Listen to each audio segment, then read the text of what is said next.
खबर, सबसे बड़ी ब्रेकिंग आपके सामने कि राजस्थान के अंदर सियासी गहमा गहमी तेज हो रही है और सियासी उलटफेर के बीच क्या कुछ होगा, सबकी नजरें इस वक्त राजस्थान में लगी हुई है। इधर भारतीय जनता पार्टी ने राजस्थान की पॉलिटिक्स पर अपनी सियासत तेज करते हुए कहा कि अशोक गहलोत की सरकार अल्पमत में है और अशोक गहलोत फ्लोर टेस्ट करे, फ्लोर टेस्ट के लिए दोबारा असेंबली का सेशन बुलाया जाए। बीजेपी की तरफ से बयान जारी कर दिया गया है, लेकिन इस घमासान को रोकने के लिए और इस पर नियंत्रण करने के लिए राहुल और प्रियंका भी मैदान में आए हैं और माना जा रहा है कि प्रियंका गांधी ने एक के बाद एक मीटिंग जो है वो की है अशोक गहलोत के साथ भी और पायलट के साथ भी। अब पायलट का कैरियर भी दांव पर इस वक्त लगा हुआ है और माना जा रहा है कि थोड़ी देर पहले जो CLP meeting, Congress legislative party की मीटिंग हुई है, उसमें अशोक गहलोत ने एक बार फिर अपना दावा साबित करते हुए यह साफ किया कि अशोक गहलोत पूरी मेजॉरिटी के साथ सरकार के अंदर है, लेकिन अगर कोई डर नहीं तो ये बस खुद ही बड़े सवाल पैदा कर रही है। मीटिंग के बाद 4 लग्जरी गाड़ियों के अंदर एमएलएज को बिठाकर होटल के अंदर रखा गया है और जब सीएलपी मीटिंग आज हो रही थी तो तकरीबन 22 जगह ऐसी थी जहां पर आज रेड भी हो रहे थे और इन रेड और सीएलपी की मीटिंग के बीच कनेक्शन को ढूंढने की कोशिश आज बहुत से पॉलिटिकल पंडित भी कर रहे थे।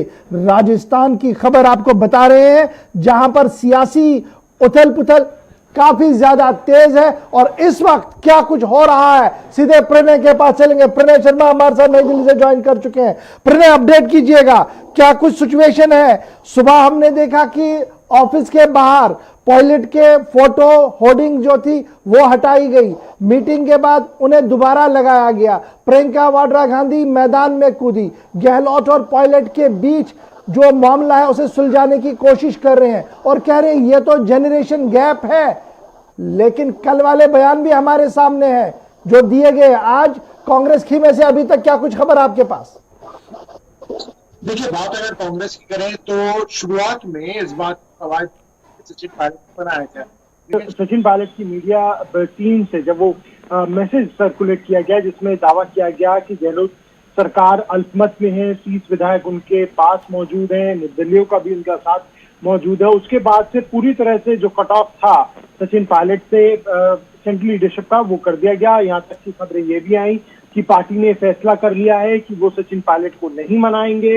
इसके बाद आज जो महत्वपूर्ण बैठक हुई जिसमें दावा गहलोत की तरफ से, अशोक गहलोत की तरफ से किया जा रहा है कि 100 से ज्यादा विधायक उस बैठक में मौजूद थे, लेकिन बताया जा रहा है कि करीब 80 से 90 विधायक ही वहां पर पहुंचे थे। ऐसे में बसों में भर के बेड़ा उन्हें पूरी तरह से घेरेबंदी करके और अशोक गहलोत भी उसमें मौजूद है, वो होटल की ओर रवाना हो गए हैं जहां पर उन्हें रखा जाएगा। ये साफ तौर पर दर्शाता है कि अशोक गहलोत खुद भी आश्वस्त नहीं है सरकार बचाने को लेकर। जो कॉन्फिडेंस वो पहले दिखा रहे थे, हालांकि विक्ट्री का साइन उन्होंने अभी भी दिखाया है, लेकिन अगर ऐसी बात है तो उन्हें विधायकों को अपने साथ रखने की, इस तरह से रिजॉर्ट पे ले जाने की क्या आवश्यकता है। दूसरी बात यह है कि सेंट्रल लीडरशिप को शायद, मैं यहाँ पे वर्ड इस्तेमाल करूंगा शायद, क्योंकि ये कहना बहुत मुश्किल है कि आखिर जो केंद्रीय नेतृत्व है कांग्रेस का वो कब इन चीजों को समझेगा, लेकिन शायद वो समझ रहा है कि इस तरह की जो चीजें हो रही हैं, जो घटनाक्रम हो रहे हैं, उससे पहली बात तो सरकार पर संकट तो बरकरार रहेगा ही, लेकिन दूसरी बात ये कि जो किरकिरी हो रही है पार्टी की वो कहीं ज्यादा है। मध्य प्रदेश का पूरा घटनाक्रम हम सबके सामने रहा और किस तरीके से पार्टी पूरी तरह से विफल साबित रही माधव ज्योतिरादित्य सिंधिया को मनाने में। ठीक वही पूरा सिनारियो राजस्थान में भी बनता हुआ दिखाई दे रहा है। फर्क सिर्फ इतना है कि अगर हम अंकों की बात करें, सीटों की बात करें, तो यहाँ पर राजस्थान में गहलोत सरकार थोड़ी पॉजिटिव साइड में दिखाई दे रही है, लेकिन वो ये भी बताइएगा अभी प्रणय हमें कि एक तरफ से आप कह रहे हैं ये सारी सिचुएशन, लेकिन सवाल कांग्रेस के खीमे पर भी उठ रहा है, जहां पर लगातार एक के बाद एक लीडर विरोध के सुर उठा रहा है और कह रहा है कि पार्टी लीडरशिप को टाइम ही नहीं है बात सुनने का। और मैं अगर जयपुर से दिल्ली आया था 24 एमएलए को लेकर, तो हमारी डिमांड थी, कुछ बातें थी जिन्हें सुनना था, वक्त नहीं दिया जा रहा है, सही तरीके से एंटरटेन नहीं किया जा रहा है पार्टी के अंदर। तो ये एरोगेंस जो पार्टी के अंदर है, क्या अभी भी वो खत्म नहीं हुआ? देखिए, बिल्कुल निश्चित तौर पर वो खत्म नहीं हुआ है, तभी ये हालात पैदा हुए हैं। जिस दिन से राजस्थान में सरकार बनी, डिप्टी सीएम की पोस्ट सचिन पायलट को दी गई, पहले दिन से इस बात के कयास लगाए जा रहे थे कि सरकार गिर सकती है। पहले दिन से अगर पार्टी में या सरकार में सब कुछ ठीक चल रहा होता, गहलोत और सचिन पायलट के बीच में सब कुछ ठीक चल रहा होता, तो इस बात की अटकलेबाजी नहीं लगाई जाती। लेकिन सरकार बनने के पहले दिन से इस बात की अटकलें लगाई जा रही थी। ये भी बात सामने आई कि सचिन पायलट की तरफ से जो फैसले लिए जा रहे थे वो ग्राउंड पर बतौर सरकार वो उनका क्रियान्वयन नहीं हो रहा था।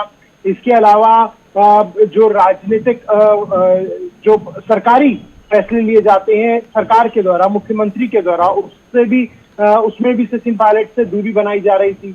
और प्रदेश अध्यक्ष को लेकर भी रस्साकशी चल रही थी कि क्या सचिन पायलट को हटाया जाए, कि गहलोत खेमा चाहता था कि सचिन पायलट को इस पद से भी हटाया जाए। तो ये सारी चीजें थी, सारी नाराजगी की बातें थी जो सचिन पायलट लगातार करते आ रहे थे। ये भी प्रणय बताइएगा, जो आज बात हुई है अहमद पटेल और सचिन के बीच में, तो उसमें भी कुछ चीजें जो वो अब बाहर आ रही है कि 3 डिमांड्स रखी गई हैं। एक, होम पोर्टफोलियो होने चाहिए, फाइनेंस डिपार्टमेंट का पोर्टफोलियो होने चाहिए, और प्रदेश अध्यक्ष का जो प्रेसिडेंटशिप है राजस्थान कांग्रेस की, वो भी उनके पास रहनी चाहिए। ये 3 डिमांडें वो रख रहे हैं। पहली डिमांड उनकी थी कि मुख्यमंत्री का चेहरा बदल दीजिए। अब उन्होंने भी कहीं ना कहीं यू टर्न तो लाया है, इस तरीके के कांग्रेस सूत्र बता रहे हैं। तो क्या प्रियंका वाड्रा गांधी आने के बाद ये सुर नरम हुए, या ये कि जिन 25 लोगों को वो चले थे वो 25 उनके साथ रहे नहीं, वो 5-8 तक ही रहे, अब वो उसमें कुछ दे का मामला लेकर आगे चलना चाहते हैं? देखिए, सबसे महत्वपूर्ण बात यहाँ पर यह है कि भले ही सचिन पायलट को उतनी तवज्जो ना दी जाए कांग्रेस पार्टी के द्वारा और उनसे कह दिया जाए कि आप अलग हो जाएं, लेकिन सरकार गिराने को लेकर जो संकट है वो बरकरार रहेगा। ऐसे ये इतना बड़ा खतरा राजस्थान के अंदर नहीं चाहेगी कांग्रेस की वो उठाए, और यही वजह भी है कि एक आखिरी मौका दिया जा रहा है कि सचिन पायलट को किसी तरह से मनाया जा सके। प्रियंका गांधी खुद इस अब जो पूरा सिनेरियो है उसमें सामने निकल कर आ रही है, और सचिन पायलट से 1-to-1 उनके बीच में हो रहा है, बातचीत उन्होंने की है। कोशिश ये भी आ रही है, जो सूत्र है कांग्रेस के वो ये भी बता रहे हैं कि हो सकता है सचिन पायलट आज राहुल गांधी से भी मुलाकात करें। वो कब होगी, देर शाम होगी, रात होगी, ये फिलहाल कहना मुश्किल है, लेकिन जो मांग वो कर रहे हैं उसको लेकर अशोक गहलोत से भी बात की जाएगी। वो खेमा कितना उसके लिए राजी होता है ये देखना होगा। और क्या कांग्रेस पिछले इतने समय से कह रहे हैं, जो मांग रहे हैं, तो फटाफट से प्रियेश ये भी बताइएगा, क्या फ्लोर टेस्ट होगा या बिना फ्लोर टेस्ट के ही सरकार चलेगी? क्योंकि बीजेपी लगातार ये कह रही है कि सरकार जनाब अल्पमत में है, इसलिए आप बहुमत अपना दिखा दीजिए। देखिए, बीजेपी भले ही कह रही हो कि सरकार नहीं चल पाएगी, सरकार के पास बहुमत नहीं है, लेकिन फ्लोर टेस्ट की ऑफिशियल मांग अभी तक एलजी से बीजेपी के द्वारा नहीं की गई है। और बीजेपी वेट एंड वॉच की स्थिति में है, वो कोई भी फैसला इतनी जल्दबाजी में नहीं लेगी। महाराष्ट्र से वो सबक ले चुकी है, दूध का जला छाछ भी फूक फूक के पीता है। तो इस बात को ध्यान में रखते हुए बीजेपी फिलहाल सारी चीजों को पहले देखेगी और उसके बाद ही कोई कदम उठाएगी। चलिए, बहुत शुक्रिया प्रणय हमारे साथ ज्वाइन करने के लिए। फिलहाल बढ़ते हैं अपनी दूसरी बड़ी खबर की ओर। बड़ी खबर भारत चीन सरहद को लेकर इस वक्त सामने आ रही है, और चीन को घेरने के लिए अब समंदर के रास्ते को भी तय कर दिया जाएगा। और यही वजह है कि साउथ चाइना सी के अंदर चाइना को डेर करने के लिए नई तैयारियां और नई हदबंदियां जो है वो की जा रही है। अमेरिका के साथ साथ अब ऑस्ट्रेलिया भी क्वाड का हिस्सा बनने के लिए तैयार है। बड़ी खबर जो हमारे पास आ रही है कि साउथ चाइना सी में चाइना की दादागिरी को खत्म करने के लिए एक मैकेनिज्म को इवॉल्व किया जा रहा है और उस मैकेनिज्म के अंदर भारत की तरफ से जो कॉड बनाया गया था जिसमें बहुत से देश ऑलरेडी है, उसमें अब ऑस्ट्रेलिया भी आ रहा है और युद्ध अभ्यास के दौरान ऑस्ट्रेलिया, जापान और इंडिया एक साथ जो है वो युद्ध अभ्यास कर सकते हैं। इस तरीके की खबरें जो है वो सामने आ रही है और साथ साथ सेना को और ज्यादा मजबूत बनाने के लिए भी बड़ा फैसला लिया गया है। यूएस एरियल व्हीकल को खरीदने को हरी झंडी मिली है। यह बड़ी बात हम आपको बता रहे हैं कि जो बात सामने आ रही है कि यूएस आर्मी के लिए अब बाकायदा तौर पर यूएस एरियल व्हीकल जो बहुत बड़ा एक हथियार है हमारे लिए आज के दिन के लिए, जब हम लाइन ऑफ एक्चुअल कंट्रोल पर एक तरफ से पाकिस्तान एक तरफ से चाइना है, उस बीच ये व्हीकल जो है एरियल व्हीकल ये एक रामबाण की हैसियत से काम कर सकता है और इसको स्ट्रेटेजिकली काफी ज्यादा इंपॉर्टेंट माना जा रहा है और इसको खरीदने के लिए बाकायदा तौर पर तैयारी हो गई है और ये भी क्लियर कर दिया गया है गवर्नमेंट ऑफ इंडिया की तरफ से। अब ये बात चाइना के हवाले से हम आपको बता रहे हैं कि समंदर तो समंदर, जमीन पर भी उसका मुकाबला किया जाएगा और हर तरह से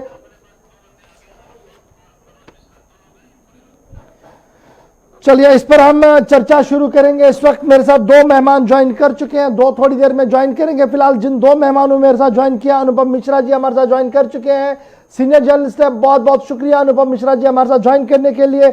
मेरे साथ अनुपम तिवारी साहब, मैं माफी चाहता हूं, मनोज मिश्रा जी है सीनियर जर्नलिस्ट, उन्होंने हमारे साथ ज्वाइन कर लिया। बहुत बहुत शुक्रिया मनोज जी ज्वाइन करने के लिए।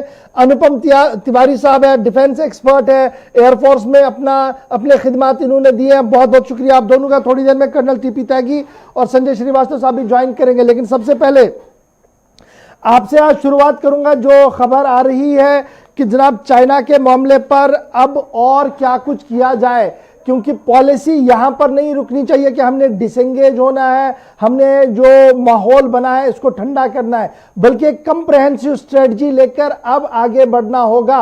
सबसे पहले मनोज मिश्रा जी, विज़ाविज़ चाइना जिस सिचुएशन को लेकर हम चल रहे हैं, जिस पॉलिसी को अडॉप्ट कर रहे हैं, क्या इसमें और ज्यादा तेजी और ज्यादा ट्रांसपेरेंसी लाने की जरूरत है ताकि जो शक सवाल उठ रहे हैं वो भी खत्म हो जाए?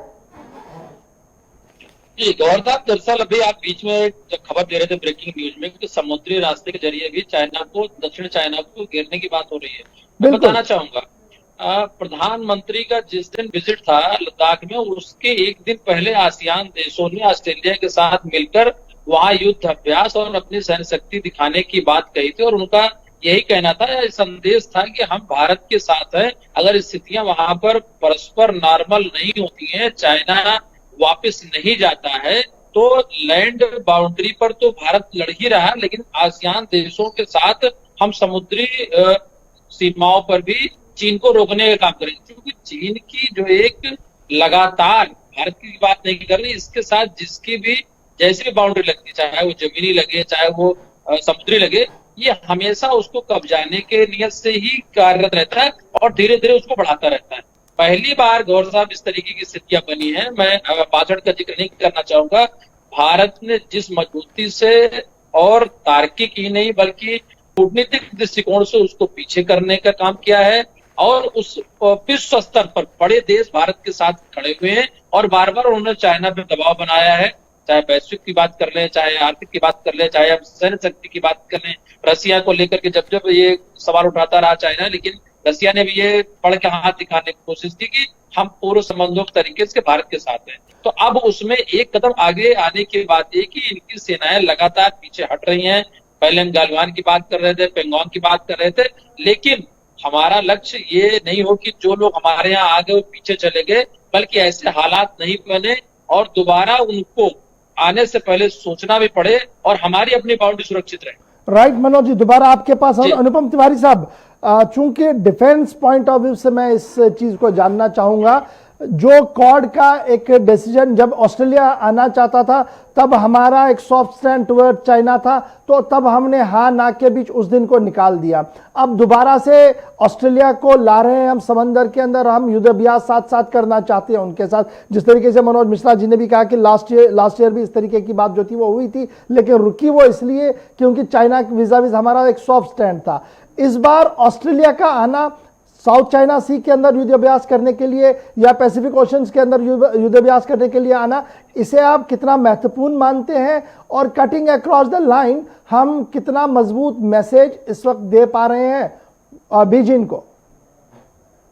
देखिए गौहर जी, जहां तक मेरा आकलन है कि क्वाड की जब से स्थापना हुई, भारत, जापान, यूएस और ऑस्ट्रेलिया, इन चारों देशों ने जब से मिलकर बात भी करना शुरू किया है, तब से ही बीजिंग के अंदर खतरे की घंटियां बजने लग गई।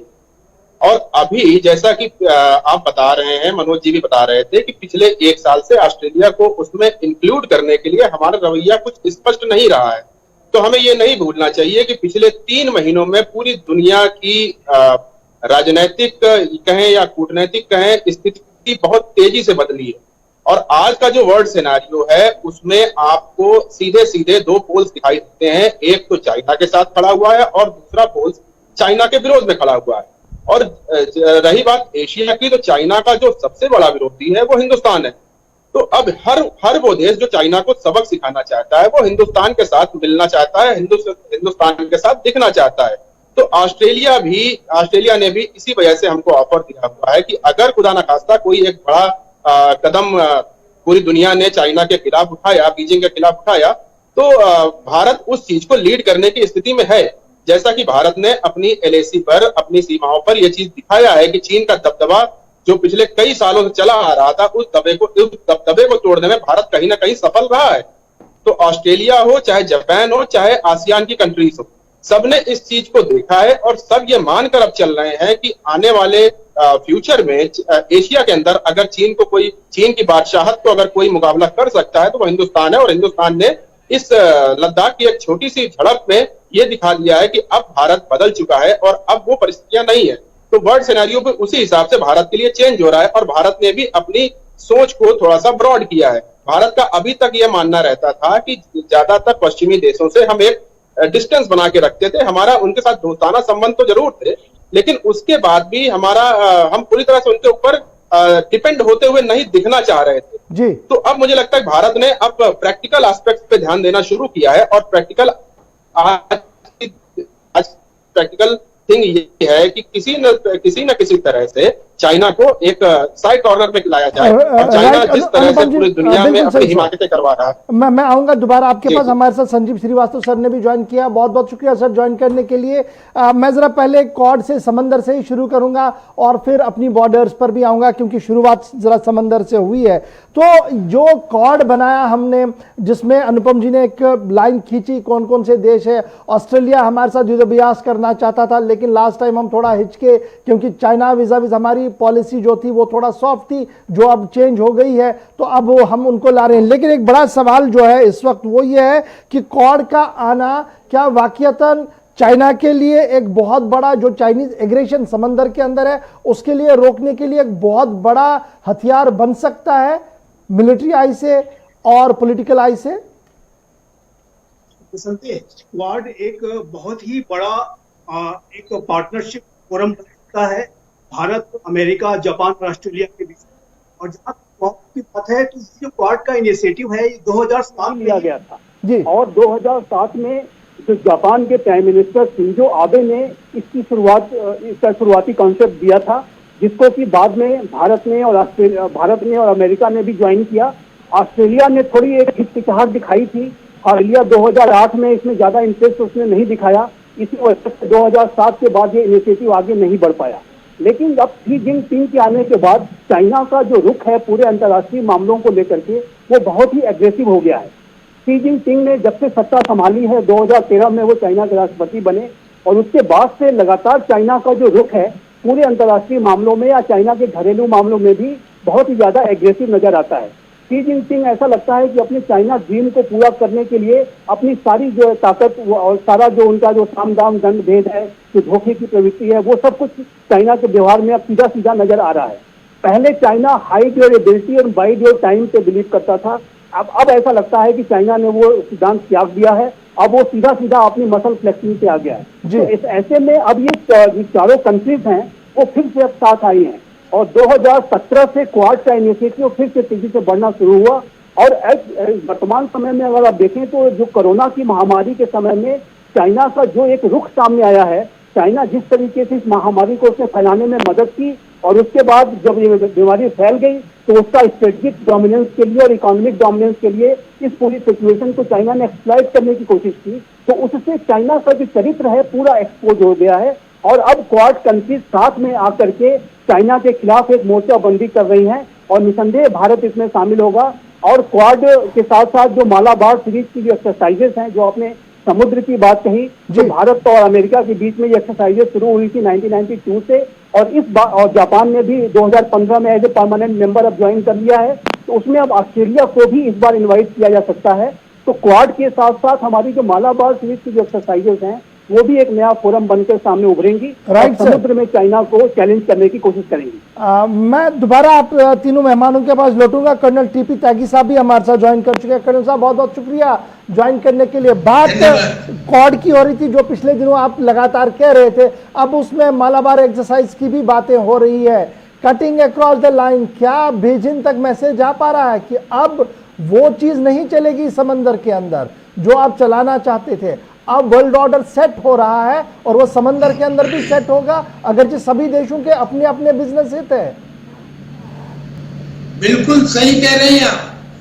चाइना को कोई अधिकार नहीं है कि वो हमारे ऊपर ये थोपे कि हम किसे अपना दोस्त माने और किसे ना माने।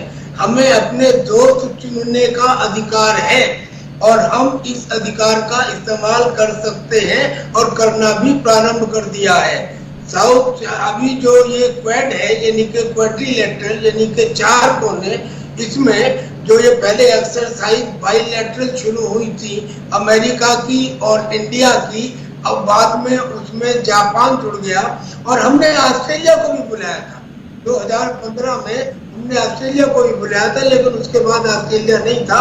अब ऑस्ट्रेलिया को फिर बुलाने का न्योता हम दे सकते हैं। हालांकि ऑस्ट्रेलिया कोई बहुत बड़ी नेवी नहीं है, लेकिन सवाल ये है कि ये 4 largest democracies of the world है, इंडिया, अमेरिका, ऑस्ट्रेलिया, जापान, और इनके साथ अब हमको जितने भी और लिटोरल स्टेट्स हैं उनका भी साथ मिलेगा कहीं ना कहीं। जैसे सिंगापुर भी हमारे साथ शामिल रहा है और जो वो कंट्रीज हैं जिनके ऊपर चाइना ने अपने इरादे थोपे हैं, उनकी जमीन हड़पी है या उन्हें साउथ चाइना सी में धोखा दिया है या उनके जहाजों को गिराया है, जैसे वियतनाम है, जैसे फिलीपींस है, जैसे ताइवान है। तो ये जो कंट्रीज हैं ये भी डायरेक्टली या इनडायरेक्टली, लेटेंट, कोवर्ट या ओवर्ट, ये सपोर्ट करेंगी। यानी कि समुद्र के अंदर एक चेकमेट हो गया है और वो चेकमेट एक अच्छी खासी ताकत के साथ हुआ है। सर आप ये समझिए, जो न्यूक्लियर पावर्ड एयरक्राफ्ट कैरियर है वो एक बेड़े के अंदर 80 से 100 एयरक्राफ्ट हैं, कम से कम 20,000 सैनिक हैं, सभी तरह के न्यूक्लियर आर्मामेंट हैं। तो ये पूरे का पूरा एक टाउनशिप है इस किस्म का साउथ चाइना सी के अंदर, जहां से 3 ट्रिलियन का ट्रेड होता है पर ईयर। वहां पे जो चाइना टोटल अपना कंट्रोल करना चाहता था, उसके खिलाफ एक चक्रव्यूह तैयार हो चुका है। बिल्कुल, मैं आऊंगा कर्नल टीपी त्यागी साहब दोबारा आपके। मनोज श्रीवास्तव, मनोज मिश्रा जी आपके पास फटाफट से आ रहा हूं। बड़ा इंपॉर्टेंट सवाल ये है कि जहां हम क्वाड को देख रहे हैं कि ये एक चेकमेट की तरह काम कर रहा है और सबके अपने अपने इंटरेस्ट जरूर है, लेकिन बड़ा इंटरेस्ट ये है कि चाइना को रोका जाए। इस बीच जो अभी तक इंटेलिजेंस शेयरिंग हुआ करती थी या मिलिट्री शेयरिंग हुआ करती थी, क्या इसमें और हमें अब बड़ापन दिखाना पड़ेगा और एक बाज़ाब्ता तौर पर मिलिट्री फोर्स के तौर पर क्वाड को रखना पड़ेगा? गौहर साहब, जैसे ही लद्दाख से इन्होंने एक तरफ पीछे जाने की बात की भाई, इन्होंने सिक्किम बॉर्डर पर तनातनी या कहिए कि अपने सैन्य शक्ति बढ़ाना शुरू किया। लेकिन सोमवार जैसे ही आज ये ऑपरेशन मालाबार के मद्देनजर जापान, ऑस्ट्रेलिया और भारत जब उस पर एक युद्धाभ्यास शुरू करना गया, तो चाइना को कहीं न कहीं ये बात अखर तो रही, लेकिन अखरने के साथ साथ उस बात का डर भी है कि भारत की जो स्थितियां हम लैंड लाइन में देख रहे थे या पहाड़ी क्षेत्रों में देख रहे थे, वही स्थिति अब उसके समुद्र बने जा रही है। और सीधे देखिए, मैं फिर कहना चाहूंगा, ऑस्ट्रेलिया हुआ, जापान हुआ या बाकी आसियान देश हैं, ये सब कहीं न कहीं सपोर्टिव हो सकते हैं, लेकिन 1 to 1 जो लड़ाई की बात है या जो हमारा विवाद चल रहा, वो चाइना का भारत के साथ ही चल रहा। और खुल के आना अभी हुआ आफ्टर ये बिटवीन द कोरोना कह सकते हैं, लेकिन इन सब चीजों की तैयारी या बीच बीच में जितनी भी हमारी बात, चाहे वो अरुणाचल की बात कर ले, सिक्किम की कर ले, लद्दाख की बात कर ले, हमेशा वहां माहौल कोई बहुत नॉर्मल नहीं था गौर साहब। ये तो वहां के जो हमारे सैनिक हैं उनको ये बात बहुत अच्छे से पता है, लेकिन परिस्थितियां बदली हैं। वापिस जाने से मोरल हाई होता और मोरल डाउन होता। हाई हुआ है भारत का, डाउन हुआ है चाइना का। तो मैं ये कहना चाहूंगा कि कई चीजों के बावजूद चाइना क्यों नहीं बाज आ रहा, उसको पता है कि आर्थिक स्थिति से लेके व्यवसाय की स्थिति से लेके, और जब कई देश आपका विरोध करे या ये कह सकते हैं वैश्विक स्तर पर या कोरोना महामारी के बाद अमेरिका हो, ऑस्ट्रेलिया हो, मतलब सारे लोग उससे परेशान है, ये सिद्ध हो चुका है। उसके बावजूद भारत के साथ इस तरह के संबंध बनाए रखना चाइना क्यों चाहता है, ये समझ में नहीं आता। राइट सर, मैं अनुपम तिवारी साहब आपके पास भी जरा एक मिलिट्री ओपिनियन के तौर पर इस बात को जानना चाहता हूं और हमारे दर्शक भी जानना चाहेंगे। क्या टाइम आ गया है कि क्वाड को एज ए मिलिट्री एस्टैब्लिशमेंट के तौर पर देखा जाए वर्ल्ड वाइड? क्वाड को आप मिलिट्री एस्टेब्लिशमेंट भी बनाना पड़ेगा और इसको इकोनॉमिक रूप में भी इसका डेवलपमेंट करना बहुत जरूरी है। देखिए, 4 दुनिया के सबसे बड़े बाजार या दुनिया के सबसे बड़े बिजनेस पार्टनर्स बनके हम चारों एक साथ उभर सकते हैं। और कहीं ना कहीं चाइना की जो डिपेंडेंसी है पूरी दुनिया में रॉ मटेरियल के लिए या बहुत सारे सामानों के लिए, इलेक्ट्रॉनिक्स गुड्स के लिए, उस डिपेंडेंसी को पूरी दुनिया अब खत्म करना चाहती है। तो मेरे हिसाब से क्वाड इसका एक बड़ा अच्छा फोरम बन सकता है। और रही बात क्वाड आगे कैसा रूप लेगा, इसके लिए हमें थोड़ा सा लॉन्ग टर्म प्लानिंग करनी पड़ेगी। ठीक उसी तरह से प्लानिंग करनी पड़ेगी जैसे कि बीजिंग ने हिंदुस्तान के साथ और बाकी देशों के साथ कई साल आगे तक की प्लानिंग करके रखी हुई थी। मैं आज जो झड़पें हो रही हैं भारत के साथ भी और तमाम देशों के साथ चीन की, उनको भी मैं उसी प्लानिंग का ही एक हिस्सा देखता हूं, क्योंकि आज कई अखबारों में भी ये चीज छपी हुई है। द हिंदू में पढ़ रहा था तो उसमें ये चीज लिखी हुई है कि काफी उनके सोर्सेस ने ये चीज बताई है कि ये जो भारत के साथ उनकी जो तनातनी पिछले दिनों चल रही थी या अभी भी चल रही है, उसकी प्लानिंग वो कम से कम 6 महीने पहले से कर रहे थे। एक ऑर्डर, एग्जीक्यूटिव ऑर्डर के तहत ये सारा किया गया है। एग्जीक्यूटिव ऑर्डर के साथ वो सारी प्लानिंग हुई है और केवल भारत के साथ ही नहीं है, यही प्लानिंग उनकी जापान के साथ और ताइवान के साथ और बाकी देशों के साथ भी उन्होंने झड़प एक प्लानिंग के तहत की है।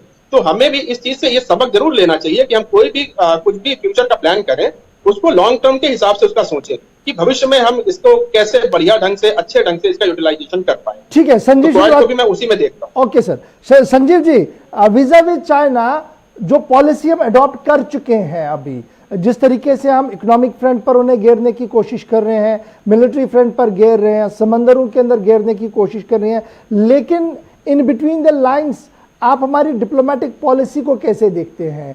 क्या वो स्टैटिक है या वही चीज है कि जनाब जो आज जरूरत है उसको आज बनाया जाए और कल देखा जाएगा, जिस तरीके की सिचुएशन हो डिप्लोमेसी उसी तरीके का रंग भी लेती है, इसी पॉलिसी पर रहना पड़ेगा? देखिए, हमारी अब डिप्लोमेसी में एक प्रैग्मेटिज्म भी आ रहा है। जैसा कि प्रीवियस स्पीकर ने कहा कि अब चाइना को लेकर के हमें एक लॉन्ग टर्म की पॉलिसी को भी बनाने की आवश्यकता है, और साथ ही मैं कहूंगा कि चाइना को लेकर के एक लॉन्ग टर्म की भी पॉलिसी होनी चाहिए, एक मीडियम टर्म की भी पॉलिसी होनी चाहिए, और एक शॉर्ट टर्म में हमें कैसे किसी कंटिजेंसी को रिस्पॉन्ड करना है उसके लिए भी हमें पूरी तरह से तैयार रहना चाहिए। वर्तमान समय में हमारी जो सामरिक तैयारियां हैं वो पूरी तरीके से शॉर्ट टर्म में किसी भी तरीके की कंटिजेंसी के लिए हम पूरी तरह से तैयार हैं। मीडियम टर्म की जहां तक बात है तो मुझे लगता है कि हमें अपने इकोनॉमिक बेस को और एक्सपेंड करना होगा। चाइना से ऐसी कंपनी जो वहां से मूव आउट करेंगी, जो अपना सप्लाई चेन बंद करने के बारे में सोच रही हैं, उन्हें भारत में इन्विटेशन देना होगा। हमें अपना मैन्युफैक्चरिंग का बेस और अधिक ब्रॉडन करना होगा, और उसमें जो ये अपॉर्चुनिटी मिली है तमाम कंपनी जो नए स्पेसेस तलाश रही हैं उसको भारत प्रोवाइड करा सकता है। और लॉन्ग टर्म की जहां तक बात है, उसमें हमें अपना कॉम्प्रहेंसिव नेशनल पावर, जिसमें कि हमारे सारे जो क्रिटिकल सेक्टर्स हैं, जिसमें इकोनॉमी और डिफेंस भी शामिल है, सबको अधिक से अधिक स्ट्रांग करना होगा। हमें अपना जो है कॉम्प्रहेंसिव नेशनल पावर को किस तरह से अधिक बेहतर बनाया जाए, उसके ऊपर हमें तेजी से काम करने की आवश्यकता है। और इस लिहाज से मुझे लगता है कि जो प्राइम मिनिस्टर मोदी का ये जो 2022 का और नया भारत बनाने का जो इस तरह का लक्ष्य उन्होंने रखा है, ये बिल्कुल इसमें सांचे में बिल्कुल ठीक बैठता है और हमें इसके ऊपर काफी तेजी से कार्य करने की जरूरत है। और मुझे ऐसा लगता है कि ये ऐसा मुद्दा है एक कॉम्प्रहेंसिव नेशनल पावर को डेवलप करने का, जिनके के ऊपर एक राजनीतिक सहमति भी होनी चाहिए, क्योंकि ये राष्ट्रीय सुरक्षा का और राष्ट्रीय हित का मुद्दा है। इससे कोई राजनीति ना हो तो बेहतर है। सभी पार्टी जो भी सत्ता में आवे, एक ही पेज पर आकर फैसला करें, ये एक बड़ी बात है। सिल्वर लाइन ना बता रहे, मैं आपके पास आऊं कर्नल टीपी त्यागी साहब, बड़ी इंपॉर्टेंट बात जो अभी छेड़ी अनुभव तिवारी साहब ने, उन्होंने कहा कि देखिए मीडिया रिपोर्ट जो आजकल आ रही है वो ये बता रही है कि एग्जीक्यूटिव ऑर्डर जनाब चाइना की तरफ से दिया गया, जिसके बाद लद्दाख फेस ऑफ हम देख रहे हैं अभी। और ये सिर्फ लद्दाख वाला मामला नहीं है, बल्कि जितनी भी सरहदें चाइना की लग रही है वहां पर भी उसी तरीके का एग्जीक्यूटिव ऑर्डर दिया गया है। इस बीच खबर यह भी है कि 140 से ज्यादा फॉर्मर वॉर वेटरन जो हैं, आर्मी के जो बड़े ऑफिसर्स रह चुके हैं, 144 इन द फिगर, उन्होंने भी इस बात को बड़ा सीरियसली लिया है और वो लगातार ये कह रहे हैं कि देखिए एक तो अकाउंटेबिलिटी और रिफॉर्म्स की आज के दिन में काफी ज्यादा जरूरत है, क्योंकि अगर 4 महीने पहले या 2 महीने पहले इस तरीके की सिचुएशन बनी, चाइना की फोर्सेस को ऑर्डर मिला, वो रिलोकेशन के लिए तैयार हुए, तो क्या वजह है कि हम अपना बेल्ट उतना मजबूत नहीं कर पाए। इस तरीके की बातें जो है फॉर्मर आर्मी ऑफिसर्स कह रहे हैं। आपका टेक इस पर कर्नल टीपी त्यागी साहब? मैं ये कह रहा हूं कि देर आयत दुरुस्त आयत, और अब ये काम करने चाहिए कि हम अपने ऊपर सेल्फ रेस्ट्रेंट ना करें। एक एलिमेंट था हिंदुस्तान में कि हम ऐसा ना करें चाइना को बुरा लगेगा। अरे भाई, हम अपनी चीजों को खुद चुनने के मालिक हैं। अब हमारा सबसे पहला कहना तो ये है कि जो तिब्बत की यहाँ गवर्नमेंट है एक्साइल में, उसको रिकॉग्नाइज करो, ताइवान को रिकॉग्नाइज करो, और वो जितने, ये चाणक्य नीति है कि वो जितने कंट्री जैसे फिलीपींस, वियतनाम, वो दुश्मन के दुश्मन है, उनको केवल अपना दोस्त मत समझो, उनको ताकतवर भी बनाओ। और चाइना के खिलाफ जो एक्शन अब लिए जा सकते हैं, शायद आप जानते होंगे कि अंडमान एंड निकोबार आइलैंड में 3 पट्टियां तैयार की गई हैं, कैंपबेल बे, कमोटा और शिवपुर। और ऑस्ट्रेलिया को और इंडिया के बीच में ये ऑलरेडी एक एग्रीमेंट हो चुका है कि हम उनके बेस का और वो हमारे अंडमान एंड निकोबार बेस का इस्तेमाल कर सकते हैं। सिर्फ ये है कि क्वेड की जो संधि थी, अभी तक वो ट्रेड और सिक्योरिटी के लिए थी, लेकिन मिलिट्री संधि नहीं थी। उसको अब मिलिट्री संधि में बदला जा सकता है, ये इंडिकेशंस मिल रहे हैं। आपको मालूम होगा कि अमेरिका ने चाइना के 4 बड़े नेताओं के ऊपर आने पे प्रतिबंध लगा दिया है। ये 4 वही नेता थे जो जिंजियांग में थे और जिनकी वजह से उइगर मुसलमानों के ऊपर तरह तरह के अत्याचार हो रहे हैं। कुल मिला के बात यह है कि हमने चाइना के खिलाफ जो एक्शन आज तक लिए जाने चाहिए थे, उनमें नरमी बढ़ती। अब आवश्यकता नहीं है। अब आवश्यकता क्यों नहीं है? क्योंकि ऐसी सिचुएशन पता नहीं कल को आए या ना आए, लेकिन आज है।